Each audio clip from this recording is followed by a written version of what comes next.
Present this to Supersize You. Welcome to day 158 of our Supersize You annual challenge. Sharon Horne-Ellstrom here. Today we are talking about preventing illness, preventing sickness, preventing disease, doing and taking proactive preventative steps with respect to our health and well-being so that we don't have to deal with diseases down the road. Now, I'm the prime example of not doing this. When I was 50, I actually had a sudden cardiac arrest in one of my businesses and dropped dead. Lucky for me, one of the employees there knew CPR and could keep me going until the emergency rescuers came and were able to jumpstart my heart. I had a sudden cardiac arrest, and then I went to get frozen for about, I don't remember, 7 to 10 days, I think. I should go back and look at my medical records, but it's one of those things that you don't really actually do when you have a significant event like that. You don't go back and ask, well, what did they do? What did I experience when I was in a coma?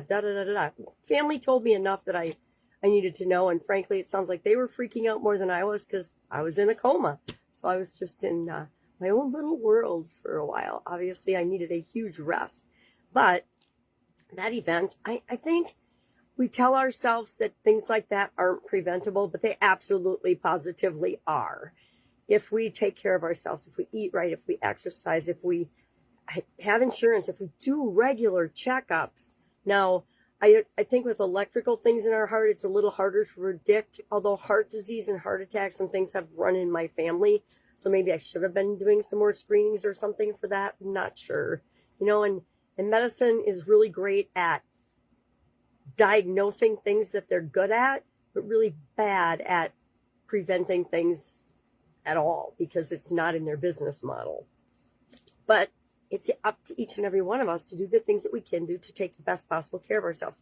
So all the topics we're talking about this month. This month we're focusing on the physical health and well-being, the physical area and aspects of the life framework. It's a 9-part life framework that I share all the time, ad nauseum, I'm sure, to some people, but it's that important that we have a framework of and a way of looking at our life so that we can take control of it and create what we want instead of just living by default and feeling like we have to take whatever comes our way, because we absolutely, positively do not. So we're going to ask ourselves a couple of questions today, and we're going to, of course, do a single action step to make sure we're moving in the direction we want to go.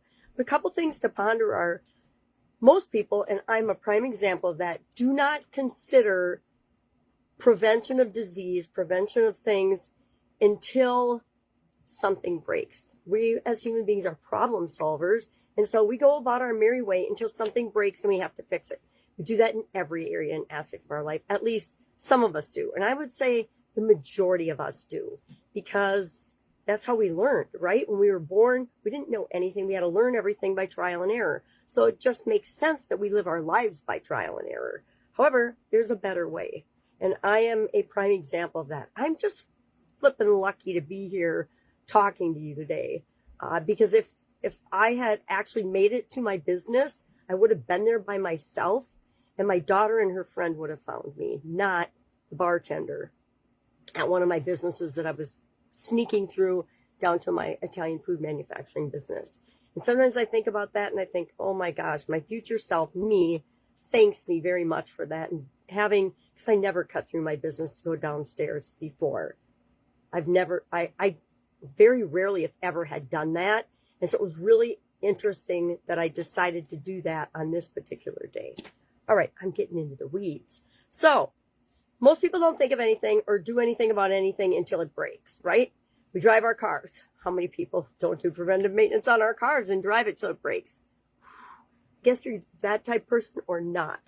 But it's 10 times easier to prevent something than it is to actually deal with the health event or the health challenge once it hits us. And I'm a huge testament to that. It's a whole lot easier to take care of yourself, eat right, keep moving, reduce your stress level, etc., spend time in nature, do things that make you feel good, than it is to deal with any sort of health challenge. Cancer, $26,000 a month my brother-in-law was paying for his cancer treatments. Actually, he wasn't, insurance was, but you know what I mean. $26,000 a month. My grandmother was in assisted living for the last 4 years of her life. $11,000 a month. Freaking A. She was the best patient in the entire place. There was nothing wrong with her. And she took a vitamin C a day, and then I think the last year maybe an aspirin a day. Ooh, high maintenance. But $11,000 a month. I don't know about you, but that would be a very nice house payment. That would be a extremely luxurious apartment in most circumstances. But my point is, everything's relative. And I think she did the best she could. Until it became too hard to live on her own. So maybe that's not the best example. Preventative care, we need to be doing that. We need to be taking and getting our annual physical. The older we get, I think the more important it is. You know, when you're 18 to 21 to 30, it's pretty hard to get people to go in every year for a physical. But there are screenings for different ages recommended. We should get those. We should do the things that are recommended, with the exception of the immunization schedules. That's the only one I would argue with right now. And certain scans, like if you're a woman and you've had to have the traditional mammogram, those suck, and you know exactly what I'm talking about. I don't think anybody needs those once a year. And I have breast cancer that runs in my family. Their technology is so much better now, yet they're still using the old, I call them torture systems. I'm like, nope, choose not to participate in that. Your future self will thank you for anything preventative that you do right now. And you might not even know it until you die, actually, what you actually saved yourself from and prevented by taking care of yourself. And that's okay. Just trust that your bigger you knows what you should do, and you should listen to your instincts and do things. If you've got a feeling that something's wrong or that patch on your skin just doesn't look right, go get it looked at, because guess what? If it's cancer and you get it taken care of when it's small, you're fine. Things like that. So what are we going to do today? I guess ask yourself a couple of questions. What prevention or preventative care have you been putting off and not doing?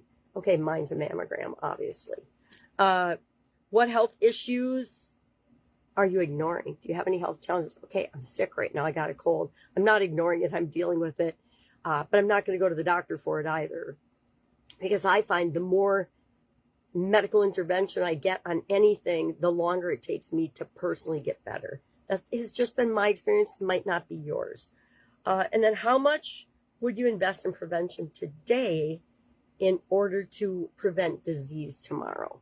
We are inundated with so many artificial things that are bad for us as humans.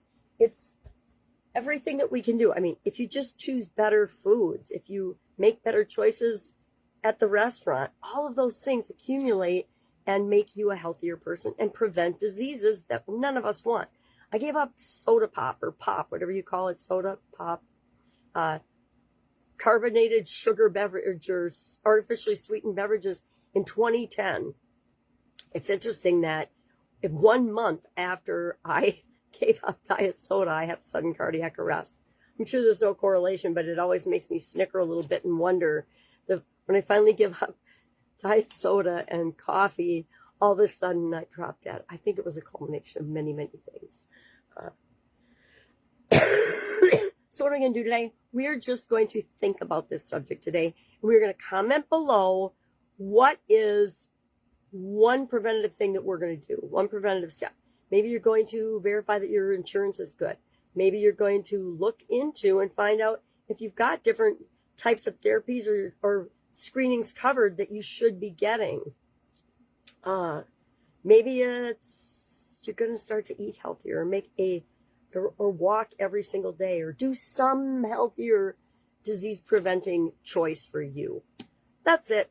I'm obviously going to hang out with my Apple friend and think about prevention of disease today. I don't think I can prevent getting colds from my little beautiful granddaughters, except maybe if I strengthen my mind, I can block those little germs from sneaking my way.